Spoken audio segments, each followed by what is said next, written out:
out with COVID, and his offensive coordinator, Greg Roman, says right now he's playing better than anybody.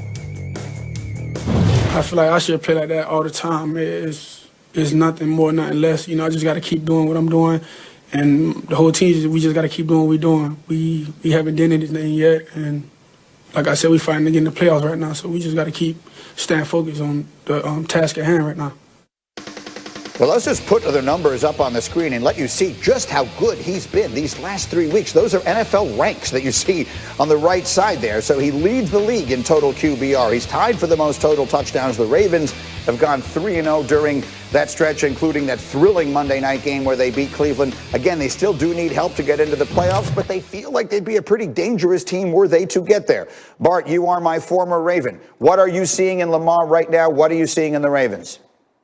I mean, Lamar is doing what he's always done. I don't see any innovation from Greg Roman and trying to evolve this offense, being able to push the ball down the field. I think Hollywood Brown has been a huge disappointment. Willie Snead had the audacity to complain about not getting some attempts at him last week.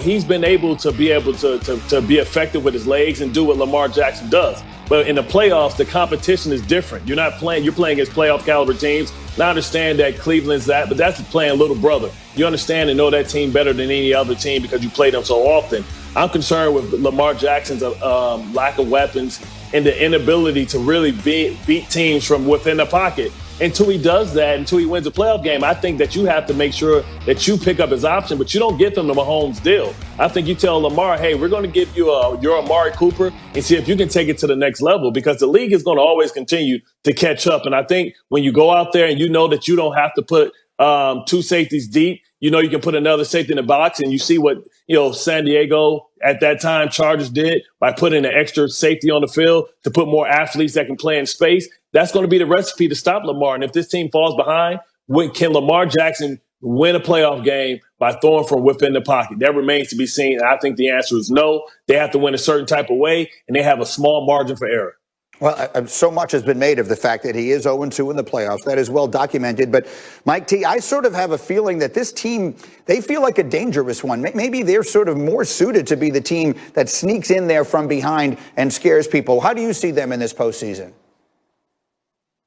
Yeah, Greeny, I agree with that, and I see it differently than Bart. I think we saw a transformational moment with Lamar Jackson when he came back on that 4th and 5 play against the Browns. He broke contain. Everyone thought he was going to run it. He pulled up, threw a touchdown pass to Hollywood Brown. There's very few players that could do it. And I'll tell you this, Kansas City, there's only 2 players on the planet that could send them home without a championship ring, Lamar Jackson and Derrick Henry. And if Baltimore gets hot, and I see it differently than Bart, because what's going on right now is the game is slowing down for Lamar. Experience is starting to matter to him, and he can carry this team all by himself and make those 3 or 4 plays in a game that could send anybody home. That's an interesting one. Lamar Jackson and Derrick Henry. The thing that both of them can do, of course, is control the game, control the clock. Let's just spin that forward because it's a fun subject. Bart Scott, is that the recipe for someone to knock out Kansas City? We're all trying to figure out, is there anyone who could knock off Mahomes? I've been making the case that it's Buffalo based on some of the things they can do. How do you see that? Derrick Henry, Lamar Jackson, the biggest threats to Patrick Mahomes in the AFC?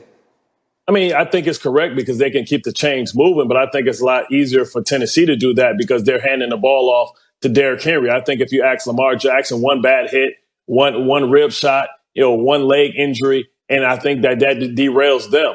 But, when you talk about beating the Kansas City Chiefs, I think that the Ravens defensively has always had the wrong game plan. They're trying to match these guys man to man because they feel like they have Peters. They feel like they have Humphreys. They went out and they invested money in Levine. They have money in Jimmy Smith. But they need to make sure that they always keep 2 safeties high, and they need to make sure that they get in these faces of these receivers and make sure that they still have the opportunity to be able to have 2 guys deep and be able to have guys that can make up for when they miss somebody or they go horizontally. That's why they've always got blown out against Kansas City, because they think they can beat Kansas City at their own game, which they can't. They have to make sure and make Mahomes have to beat you by death by 1,000 paper cuts and hope that they can score enough and run the football down that porous Kansas City defense. Remember, those two teams met on a Monday night at the beginning of this season, what literally feels like 5 years ago, and the Chiefs blew them out, and that sort of began this year going in the wrong direction for Baltimore. And as we looked at that graphic, it is worth pointing out, if they hadn't changed it to 7 teams this year, the Ravens would be in real trouble, even as it is. They're not in a playoff position right now. We are just getting started on this. Saints are supposed to be the best team in the NFL, and injury and a bunch of other things. In your mind, at least in the NFC, where are the Saints right now? They still are the best team in the NFL, but they just have to get right. And I think they have to change their game plan. Last week, Drew Brees looked mediocre at best, only completing 15 passes, under 50% of his attempts. Also, they need to start running the ball and going through Alvin Kamara. I mean, whenever you get a young quarterback, we remember about all the aging quarterbacks back in the day. I think about John Elway. I think about Peyton Manning. It was led by a strong running game. They're asking him to do too much. We don't know how healthy he is from the ribs. And Michael Thomas and him has to come back and get on the same page. But to protect Drew Brees and protect guys from putting barbecue sauce on those ribs, you're going to have to run the football and have play action down the field. His attempts are allowing defenders just to sit on the football, understanding that he's not going to open up. And we don't know how healthy that cartilage is. People talk about the ribs itself and the punctured ribs, the punctured lung. But what about being able to open up and really rail back and really stretch that abdomen or those obliques and be able to push the ball down the field? I don't know how healthy and how confident he is in that.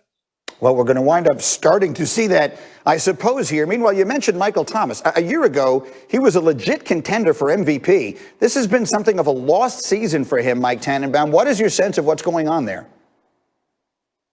Yeah, there's a lot of noise coming out of New Orleans that he's not happy there. He's only played in 7 games, so we'll see how the postseason goes with him and Drew Brees. But I wouldn't be surprised if Michael Thomas was on another team next year. It's been a disappointing season, and I agree with what Bart Scott said, which is Drew Brees looked old and rusty, so this has to get better in a hurry. They have the chance to be the best team, but without a happy and focused Michael Thomas, I think they're very vulnerable in the playoffs. Yeah, we'll wait and see.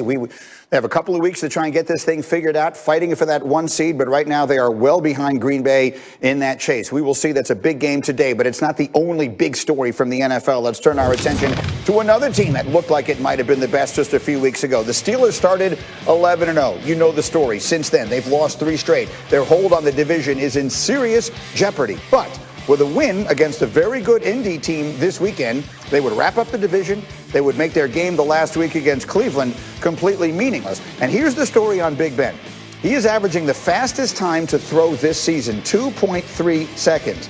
And he has struggled immensely on slower developing plays, which ranks among the worst in the NFL this season when taking 3 or more seconds to throw the ball. And so, you know what, Mike Tannenbaum, I'm going to harken back to something you said on this show over the summer. And you got a lot of pushback, a lot of criticism. But you sort of made the point that older quarterbacks, when they sort of have taken all the hits they want to take, that ball comes out of there fast. I wonder what you are seeing right now in Ben.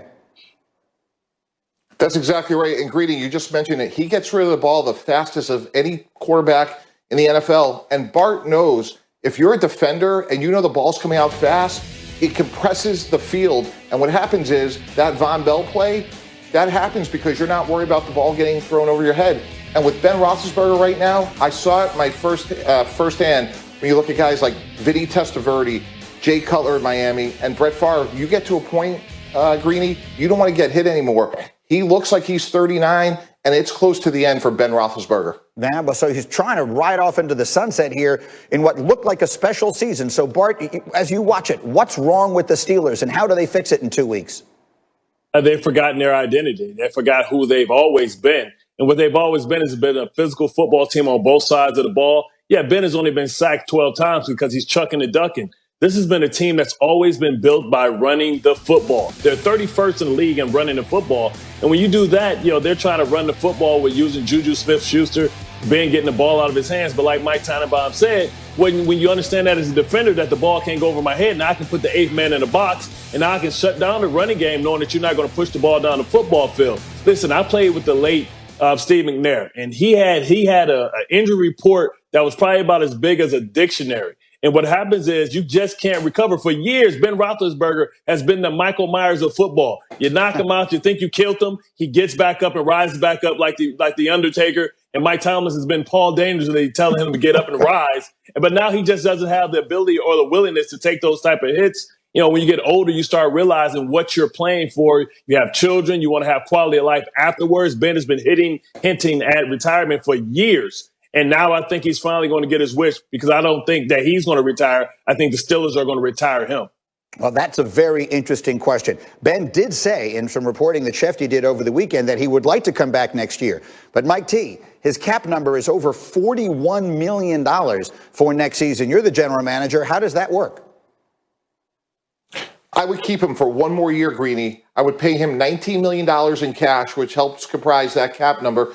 But I would draft his replacement in the first round of the 2021 draft and let Ben ride off into the sunset. It's just like what Kansas City did a couple years ago. You have a good veteran in Alex Smith. You draft Patrick Mahomes. Patrick Mahomes only starts one game his rookie year. The rest is history. Pittsburgh has to draft Big Ben's replacement next year because it's really close to the end. I just keep him for one more year, and then that's it. We shall see. Again, this sort of feels like it's a tipping point here for that team potentially. Go ahead, Bart. You had one more thought. Yeah, because I believe that you can't draft somebody because this is a team that's in their window. They're going to have to address the Bud Dupree if they're going to try and re-sign him back. But they need to go and get a veteran quarterback, somebody that's maybe a retread like a Jameis Winston, maybe trade for a Sam Darnold. They need to get somebody that can play right now. And if Ben wants to give the team a friendly discount like Drew Brees did, he's made all the money that he needs to make. Now it's about legacy and trying to win a championship. But I think they should go out and address that with a veteran, a guy that's young in the process that can sit behind Ben for a year. We will see. About 20 years ago, a Hall of Famer in the form of Jerome Bettis won the Super Bowl in his last game and rode off into the sunset. We'll see if Ben is able to do the same. Meanwhile,